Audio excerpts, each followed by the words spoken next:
For instance, when we look at Aristotle's words, when we look at the descriptions in the Quran, we see a correspondence. Well, that is you haven't shown evidence. us any correspondence. Yeah, that's the point. That's just a You statement. haven't shown us. This is a statement. Aristotle is like the Quran. How? How? Aristotle also describes the emergence of bones and muscle Right. in sequence. Right. Okay. And it's like the Quran.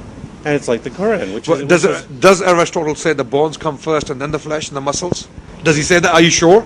Anybody that works. I'll let you think about this. well, Anyone that if works you, with are my you stuff are would you be is that able what to the, do that. I'm not saying Wait. it. Can you tell? is Are that you what, sure? is that what the Quran specifically says? Absolutely. This is exactly what the Quran says. Chapter we're done 23. because you just demonstrated the Quran is wrong. Yeah, but How? Moses and Myers. Because How is it that's wrong? that's not what happens in the Well, book. this is what the embryologists are telling us. The This is embryo- exactly no, what the they're not. embryologists are telling us. No, they're not. Okay. Embryologists- Let me tell you what Keith Moore said. I mean, you can disagree with him. He doesn't like Keith Moore. I don't know why you don't. What he said on the page number 364A of his book, The Human Embryo, that in the 7th week the bones are formed, and immediately after that the flesh is formed, and the flesh, the bones is are clothed with nonsense. flesh. Well, Keith Moore is wrong. He's an He's embryologist. This is his field.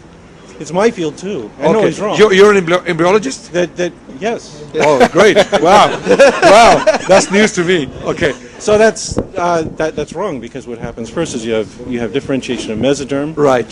That within the mesoderm you have segregation into things like embryonic mesenchyme, and then you have these cartilaginous centers that will form bone. Right. And these are forming simultaneously with each other. Right. Simultaneously. Yes. Even if that's the case, the Quran is right, because thumma is very, even if that's the case, linguistically the Quran is right. Thumma literally can in Arabic language means things happening simultaneously. Yes, As well. yes. But in that's parallel. besides the point. I have a question. On the one hand, you are complaining that there's this detailed, wonderful science Sure. in the Quran Yes. that he could only have learned from, revelation. Sure. And I'm saying that no, that what you find in the Quran is an extremely primitive science that was nothing more than the common man could have learned from, general interactions with learned society at the time. Like mountain roots as well. How would they even know that? It was not even How knowledge do at you that know- time. Mountain roots.